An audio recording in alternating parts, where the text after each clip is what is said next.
कृष्ण कन्हैया लाल की जय। न बुद्धि भेदम जनयेद ज्ञानम कर्म संगीनाम जोस यत सर्व कर्माणि विद्वान युक्त समाचरण। गीता के 26वें श्लोक 3 अध्याय के 26वें श्लोक के ऊपर हम लोग चिंतन कर रहे हैं। अब मनुष्य के जीवन में कई प्रकार की बातें आती है। भगवान ने बड़ी अच्छी बात बोली, न बुद्धि भेदम। अब बुद्धि भेद, अब बुद्धि के अष्टमेधा बताइए। अब उसमें बहुत ज्यादा एक्सप्लेन नहीं करूंगा कि 8 प्रकार की मेधा कैसी होती है।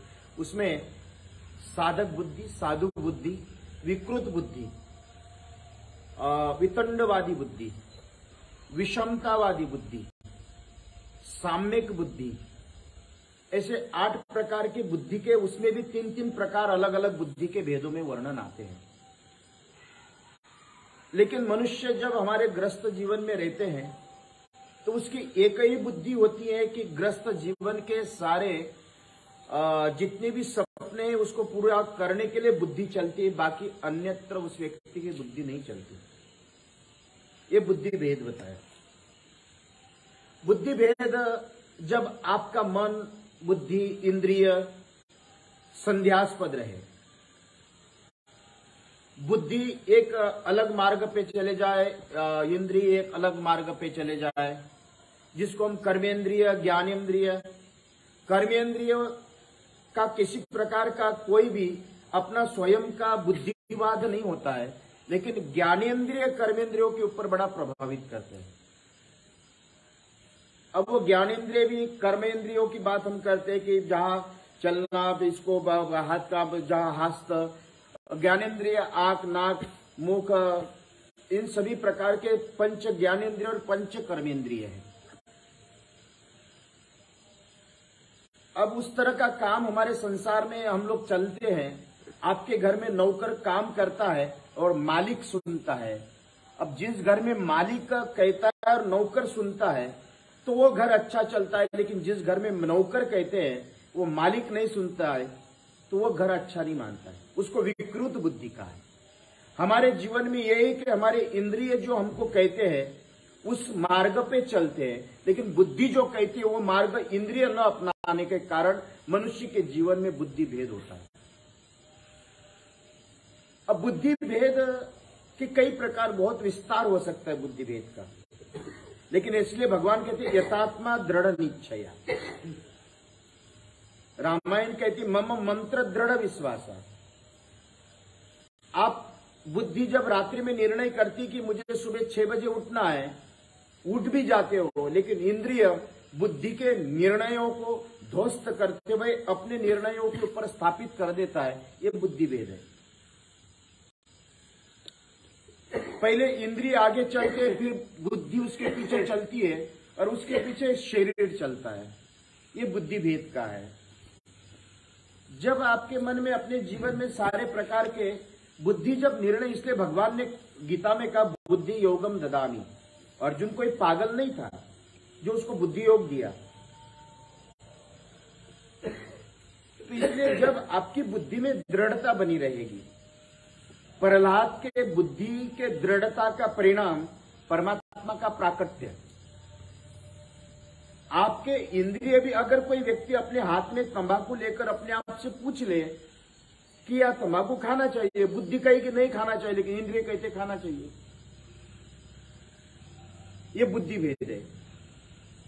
तो भगवान ये कहते कि अर्जुन, अपने जीवन में जब हम लोग अपने अंतर मन के भावों को दृढ़तात्मा के साथ में जब कर्म करें तो उसके न बुद्धि भेदम, तो उसकी बुद्धि भेद की, कर्म की विसंगतता, जिसको हम कहते हैं कि या प्रारब्ध कर्म, संचित कर्म, क्रियमान कर्म। और प्रारब्ध कर्म हम लोग अगर देखते हैं कि पूर्व जन्म के जो प्रारब्ध है, जन्म स्थान, जिसको हम कहते हैं वहां आपको स्थान प्राप्त, किस घर में जन्म लोगे, किस वर्ण में जन्म लोगे, किस स्थान में जन्म लोगे, ये आपके हाथ में नहीं है, ये प्रारब्ध कर्म के हिसाब से है। अगर उसको संचित कर्म अगर हम लोग देखते हैं कि जब आपने अपने समझदारी के साथ पालन किया है और पालन करते हुए हर एक क्षण आपका जो अभी तक का बीत गया, जितनी भी आयु आपकी निकल गई, उसमें बीतने के बाद जो आपने कर्म किए वो उसका संचय माना गया। और कहते हैं कि जहां प्रारब्ध कर्म, संचित कर्म, क्रियमान कर्म, अभी से जो एक क्षण शुरुआत हुआ है उसको क्रियमान कर्म कहा है। तो जब आपके क्रियमान कर्म में भगवान कहते कि न बुद्धि यो न बुद्धि भेदम जनयेद ज्ञानम कर्म संगीना, जब आपके बुद्धि के भेदों का विनाश करते हुए बुद्धि जब दृढ़ात्मा हो जाए, तब उसमें अपने आप उसके जीवन में ज्ञान की प्राप्ति होती है। और ज्ञान के भी कई विषय हैं। अब ज्ञान के बारे में कहते हैं कि अब उसमें बहुत ज्यादा ज्ञान भी ऐसा है कि एक सामाजिक ज्ञान, आध्यात्मिक ज्ञान, स्वजनात्मक ज्ञान, परिजनात्मक ज्ञान, परोक्ष ज्ञान, अपरोक्ष ज्ञान, ज्ञान के भी कई प्रकार, विद्या अध्ययन करने का, वेद शास्त्र पुराण पढ़ने का। संसार में जब हमारे जीवन में ज्ञान कहा गया है तो हर एक व्यक्ति का भी अपना ज्ञान का वर्णन आता है। आपको किसी भी रोटी भी बनाना है तो उसका भी ज्ञान होना चाहिए। बिना ज्ञान के आप रोटी नहीं बना सकते। एक सब्जी में कितना नमक डालना है वो बिना ज्ञान का नहीं हो सकता है। इसी तरह से बुद्धि के साथ अगर आपका ज्ञान है तो उसके कर्म की गति ये पारमार्थिक का है, आध्यात्मिक का है। नहीं तो वह अंधा पिस रहा है, कुत्ता खा रहा है, उस तरह से अगर आप काम करते हो तो भगवान यही कहते कि अर्जुन, अगर कोई भी जैसा जिस वे बच्चे को आप अजीर्ण हो गया और उस बच्चे को आप नाना प्रकार की पंच पकवान न खिला रहे तो वो कैसा पच सकता है। इसलिए हमारे आध्यात्मिक मानस बौद्धिक स्थिति में परमार्थ का प्रवेश न होने का मूल कारण हमारी बुद्धि में भेद होने के कारण परमात्मा के प्रति हमारी बुद्धि उतनी समर्पित नहीं होती है। जितना संसार के संसाधनों में आपकी मानस स्थितियों को पूर्ण रूप में समर्पित हो जाता है, उतनी परिस्थितियों में उतने समर्पण प्रेम के साथ में गीता तो भजता माम प्रीति पूर्वकम, भगवान ने कहा प्रेम के साथ करो, राम एक प्रेम प्यारा। लेकिन हम लोग अपने जीवन में कभी भी जितना सांसारिक वस्तुओं को प्राप्त करने के लिए हमारे बुद्धि ज्ञान के जितना हमारा समय व्यतीत हुआ है, क्या उतने ही प्रेम से हमने परमार्थ को, परमात्मा को प्राप्त करने के लिए हमने काम किया? नहीं किया। और भगवान यही कहता है कि नारायण कर्म संगी नाम, जब कर्म के संग में बुद्धि और ज्ञान दोनों ही जब अपने आप में, जैसा आपको कभी कभी रास्ते में चलते हुए आज हम लोग देखते हैं कि आप जब नोटबंदी हुई थी उसमें आपको कितना ज्ञान हुआ, 1 रुपया आपने खाली नहीं दिया, 1 रुपया भी आपका खाली नहीं गया। उसमें से एक युवा ज्ञान कैसा है, संसार का हर एक व्यक्ति का आपका ज्ञान है। तो इसी तरह से परमात्मा कहते कर्म संगी नाम, कर्म के संग में ज्ञान और बुद्धि का दोनों का जब संयोग उत्पन्न होता है, ये त्रिवेणी जिसको कहते हैं कि बुद्धि, उसके बाद ज्ञान, ज्ञान के बाद आता है कर्म। और अंतर मन में अगर कई बात होती है, जैसे आपके अंतर मन में किसी प्रकार कोई भाव उत्पन्न होते हैं, तो भाव आने के पहले तो मन में उत्पन्न होते हैं, उसके बाद फिर आपके मन में उत्पन्न वाणी में आते हैं, और वाणी में आने के बाद फिर वो क्रियात्मक कर्म में प्रतिरूप धारण करके आता है। इसी तरह से परमात्मा क्या कहते हैं कि जब आपके बुद्धि में नाना प्रकार के ज्ञान विवेक, और बुद्धि एक न्याय देवता है, आपको संकेत करती है, सही और गलत दोनों का आपको ज्ञान प्रदान कर देती है। इसलिए जब आपका ज्ञान और उसके बुद्धि के भेदों को समाप्त करते हुए बुद्धि जब उस पूर्ण रूपे में ज्ञान को ग्रहण कर ले, और ज्ञान को ग्रहण करने के बाद जब उसके कर्म का संग अगर हो जाए, तो परमात्मा ईश्वर यही कहते हैं कि जो सत सर्व कर्माणि विद्वान युक्त समाचरम। अब विद्वान किसको कहा जाए? खाली किताबें पढ़ना विद्वान कहा गया, वेद शास्त्र पढ़ना विद्वान कहा गया। इस तरह की बातों का जब खाली किताबों का ज्ञान ही ये थोथा ज्ञान कहा गया, लेकिन जब आपके ज्ञान के विषय में जब पूर्ण रूपेण आत्मसात जो जिस तरह से वर्णन है, अब भगवान ने गीता में 12वें अध्याय में 38 प्रकार के लक्षण अपने भक्त के बताए हैं। अब मुझे बताओ कि आपके अंतर मन में उसका कभी हमने पालन किया? मैंने एक दिन प्रवचन में अभी कहा था, बड़वानी में कार्यक्रम था, तो उसमें समापन सत्र में मैंने कहा कि पीपल के वृक्षों को फल आते हैं, आम के पेड़ को आम आते हैं, या जिसको आंवले के पेड़ को आंवला आता है, लेकिन मनुष्य रूपी वृक्षों को निंदा, टीका, आरोप, रावो, द्वेष, प्रतिस्पर्धा, ये उसके फल है। गाय खाती ग्रास, देती दूध, मनुष्य अन्न खाने के बाद भी क्या देता है? परमात्मा ने बताए हुए मार्ग का अनुसरण जो जीवात्मा करता है, जबकि ईश्वर ने बताए हुए मार्ग का कभी भी व्यक्ति हमारे जीवन में अनुसरण नहीं करता। क्यों? किस जीवात्मा ने इतना भजन पूजन पाठ यज्ञ दान धर्म नाना प्रकार के, जिसको हम 10 लक्षण युक्त या नवविधा भक्ति या नारद भक्ति सूत्र में 11 कांतासक्त वत्सासक्त भक्ति का वर्णन आया है, तो मुझे बताओ परमात्मा ने बताए हुए मार्ग का आपने कितने जीवात्मा ने आत्मसात किया है? मनुष्य नाम सहस्त्रेषु। एक स्कूल में 100 बच्चे हैं तो सभी का अधिकार 1 नंबर का होता, लेकिन आता एक ही है। तो जितने भी जो परात्पर परमात्मा, हम लोग कई प्रकार के देखते, वीरा को जब संसार ने विष दिया, पिया, मीरा को पूछा विष दिया था, बोले विष नहीं, वह चरणामृत था। उसके भाव कैसे थे? जब आपके अंतर मन में नाना प्रकार का प्रतिबाधन, जब विद्वानता की विद्वत किया हुआ कर्म, यही विद्वान पूर्ण परमात्मा ने कहा। आगे भगवान कहते हैं कि 27वां श्लोक है, बहुत विस्तार हो सकता है इस एक श्लोक के ऊपर। मैं थोड़ा थोड़ा, क्योंकि रोज 4-5 श्लोक लेता हूं, आज एक ही श्लोक के ऊपर चिंतन हुआ है, थोड़ा थोड़ा अर्थ बताकर आगे बढ़ता हूं। लेकिन आज थोड़ा इस कर्म की गतियों को आपके साथ चर्चा करना बहुत जरूरी था।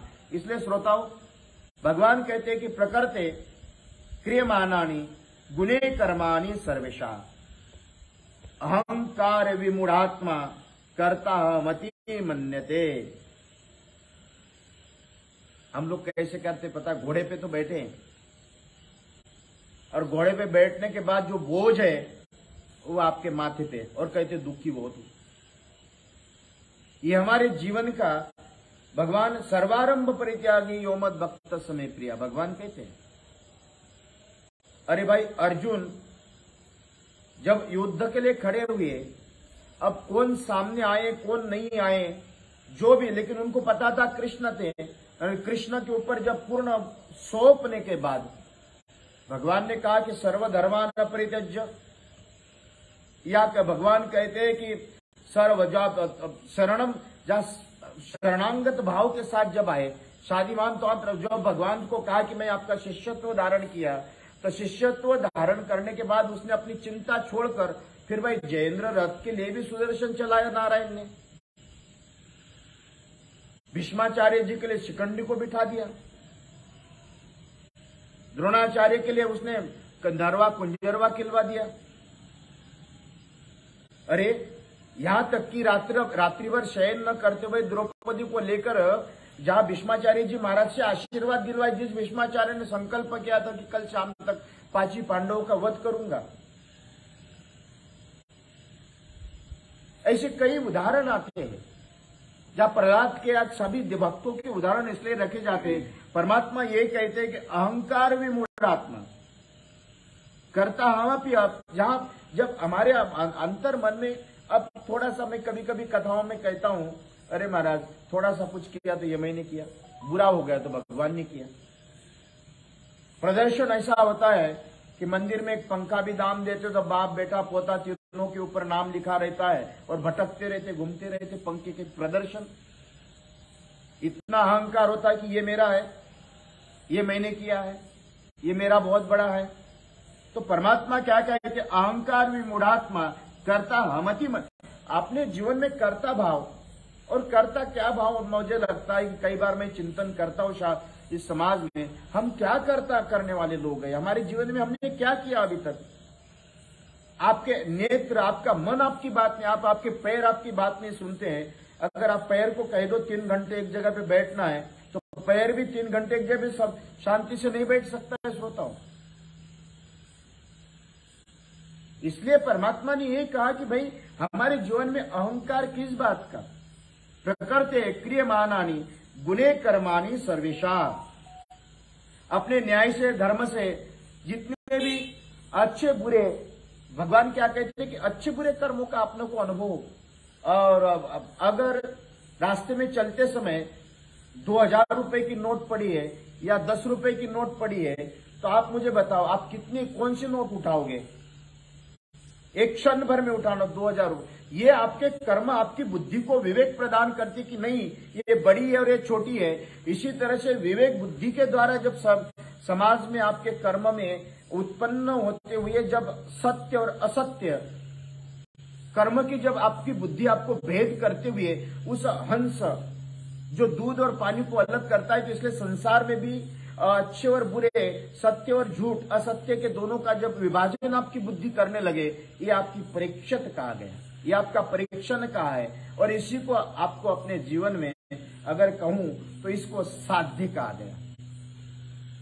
जब आपके इंद्रिय या बुद्धि आपके अपने आप को वह आत्म तत्व की अनुभूति करते हुए जब बुद्धि तत्व इंद्रिय तत्व के ऊपर पूर्ण अधिकार के साथ, आज बाल्य हम लोग देखते कि हमारे मन अपने जीवन में कर्म अपने आप को नहीं रोक सकते, तो दुनिया में हम लोग मोक्ष स्वर्ग कहां की बातें करें?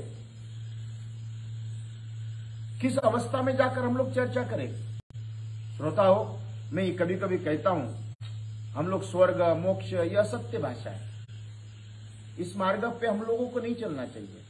भगवान यही कहते हैं कि अपने जीवन में प्रकृते क्रियमानानि, आपकी जब क्रियमान जिसको हम कहते हैं कि जो भी हर एक क्षण, मैं कभी कभी कथा में कहता हूं कि हो सकता है श्रोता इतना ध्यान रखना, आप गंदगी के साथ कभी न बहते हुए गंगा में बहकर चलना। आपका जीवन जब भी गंगा में बहकर चलना, अगर आप गंदगी में नाले में भी चल रहे हो तो नाले में इतना ध्यान रखना, नाला भी गंगा जी में पहुंचे, उस नाले में ही बहते होकर चलोगे तो जीवन में उद्धार हो सकता है। इसी तरह से हम लोग अपने जीवन में क्रियमान कर्म में जब करते हुए चलोगे तो इतना ही भगवान कहते कि मुझे साक्षी रखकर काम कर। जैसा कोई दो व्यापारी होते हैं, एक में को पैसा देना हो तो एक साक्षीदार रखते हो, तो भले ही एक में का अधिकार और वो साक्षीदार को ये पता रहता है कि जो पैसे देने वाला है ये साक्षीदार बीच में तुम्हारा पैसा नहीं डूबेगा, पूर्ण रूप में पैसा आएगा।